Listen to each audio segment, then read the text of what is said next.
오늘의 사연을 시작합니다. 안녕하세요. 부산에 살고 있는 30대 직장인입니다. 오랜 시간 알고 지낸 4살 어린 여동생이 있습니다. 친여동생은 아니고 동네에서 알고 지내는 오빠 동생 사이입니다. 나름 귀엽고 이쁘게 생겨서 동네에서 인기도 많았고 저도 어릴 때 잠깐 좋아하긴 했습니다. 하지만 성격이 다소 내성적이다 보니 혼자서 소갈이만 하다가 포기했었습니다. 아무튼 그 여동생이 부산에 2주 정도 볼 일이 있다면서 내려온다는 것이었습니다. 그러면서 2주 동안 모텔에서 지내려고 생각하니 답답하기도 하고 숙박비가 부담이 된다면서 걱정을 하길래 별다른 생각 없이 제 집에 와서 지내라고 하였습니다.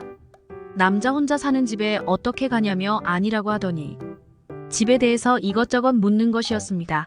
경수는 몇 평인지 방은 몇 개인지 자기가 지낼 빈 방은 있는지 묻는데 집은 아파트고 위치는 어디인지 알려주고 평수는 48평의 방은 4개고 빈방은 2개나 있으니 빈방 중에 지내고 싶은 방에서 지내라고 하였습니다. 여동생이 오기로 결정이 나니까 몇 년 전에 사귀었던 여자친구가 온 이후로 한 번도 여자가 집에 찾아온 적이 없어서 그런지 괜히 긴장이 되었습니다.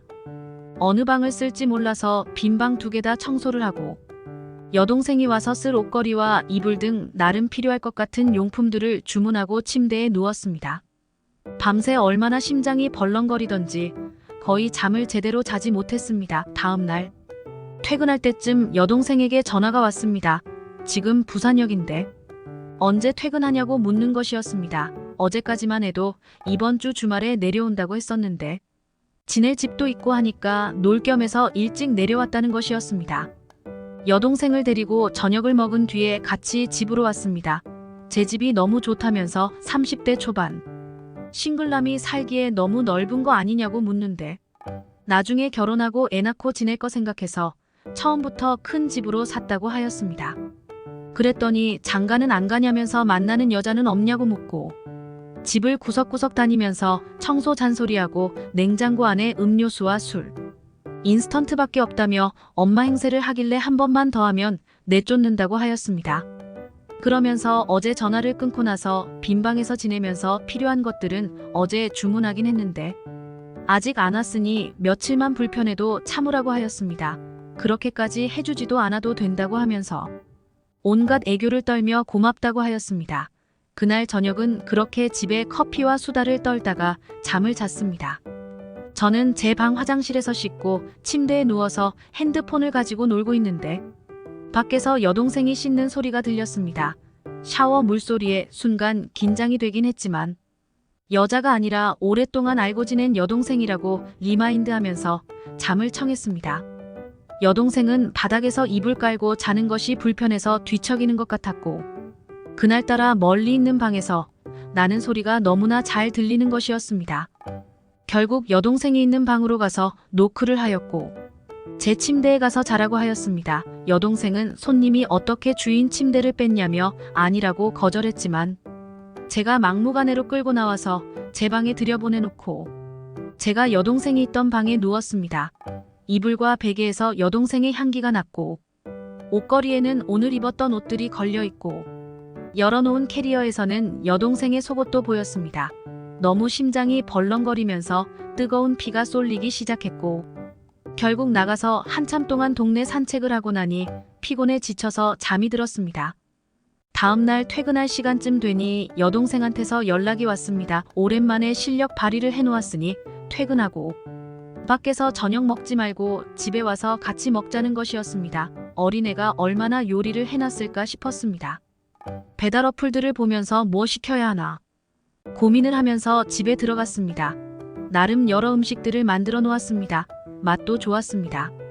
공짜로 재워주는데 이 정도는 해야 자기도 마음이 편하다면서 먹고 싶은 거 있으면 말만 하라고 하였습니다. 그러면서 집에 조리도구는 있으면서 설탕, 소금 같은 기본적인 양념도 없는 것이 말이 되냐면서 또 잔소리를 하는데 가볍게 무시하고 밥을 먹었습니다. 첫날은 오랜만에 만나서 반가워서 이런저런 이야기를 했지만 이틀째 되니까 딱히 할 말도 없고 가볍게 이야기만 하고서는 침대에 누워서 핸드폰 가지고 놀았습니다. 밖에서 소리가 나길래 먹거나 음식들을 치우는 줄 알았는데 술상을 만들고 있었습니다. 배가 터지게 밥을 먹었는데도 막상 잘 차려진 술상을 보니 또 신나게 먹고 마시게 되었습니다. 오늘 제가 회사에서 일하고 있는 동안에 이것저것 시킨 것들이 다 왔고 나름 정리 및 설치도 다 했다면서 너무 고맙다는 것이었습니다. 어렸을 때부터 젠틀하고 배려심 많은 건 알았지만 이렇게 직접 받아보니 마음이 심쿵했다는 것이었습니다. 다른 동네 오빠들은 자기한테 좋아한다고 한 번씩은 고백을 했는데 저보고는 왜 안 했냐고 묻는 것이었습니다. 안 좋아했으니. 고백을 안 했다고 제 마음의 진실을 숨긴 채 거짓말을 하였지만 중학생 때 제가 자기를 좋아했던 거 다 알고 있었다면서 거짓말 치지 말라고 하였습니다. 아니라고 몇 번이나 말했지만 계속 놀리면서 나이 먹었는데 아직도 부끄럽냐면서 그 정도로 자기를 엄청 좋아했냐며 장난을 쳤습니다. 그래서 좋아했다고 하자 제 입술에 가볍게 뽀뽀를 하고서는 자기 방으로 들어가 버렸습니다. 무슨 상황인지 어리둥절해 하다가 어벙벙한 상태로 제 방으로 들어왔습니다. 그러자 여동생은 제 방으로 들어와 그렇게 눈치가 없냐면서 제 옆에 누웠습니다. 그러면서 여동생은 저에게 내 방에 가서 자라고 하면 진짜로 가고 다시는 이런 기회가 없을 거라고 하였습니다. 제가 조용히 눕자 제 팔베개를 하고서는 저를 보며 누웠습니다. 제가 여동생을 좋아했을 때는 제가 좋은 남자인지 몰랐는데 나이가 들고 나니 제가 정말 좋은 남자라는 것을 알게 되었고 제가 남자로 보이기 시작할 때는 너무 친한 오빠 동생 사이가 되어버려서 포기하려고 했는데 마음을 숨길 수가 없었다고 하였습니다. 그래서 부산에 일이 있어서 온 것이 아니라 저와 시간을 보내려고 휴가를 내고 온 것이라고 하였습니다.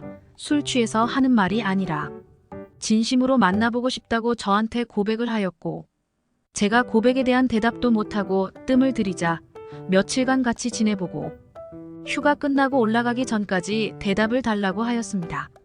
그때까지 답이 없으면 그 전처럼 친한 오빠 동생 사이로 지내고 싶다는 뜻으로 받아들이겠다고 하였습니다.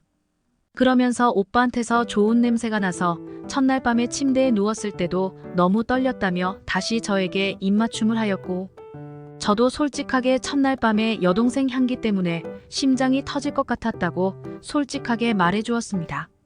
그렇게 저희 불이 붙었고 여동생이 휴가가 끝나서 가는 날까지 눈 맞을 때마다 침대행이었습니다. 물론 여동생과 결혼을 전제로 만나기로 하였고 격주로 제가 여동생이 있는 천안으로 올라가거나 여동생이 부산으로 내려옵니다. 가끔씩 보고 싶을 때는 퇴근을 하고 천안으로 갈 때도 있습니다. 아직 주변 사람들은 저와 여동생이 만나고 있는지 모르고 있으며 저희는 내년에 결혼할 생각을 가지고 있습니다. 이렇게 사연을 적다 보니 또 보고 싶어지네요. 오늘의 사연은 여기까지입니다. 구독과 좋아요, 알림 설정 부탁드립니다. 긴 글을 읽어주셔서 감사합니다. 구독과 좋아요 꼭꼭 눌러주세요. 꼭꼭 알림 설정도 꼭꼭 눌러주세요.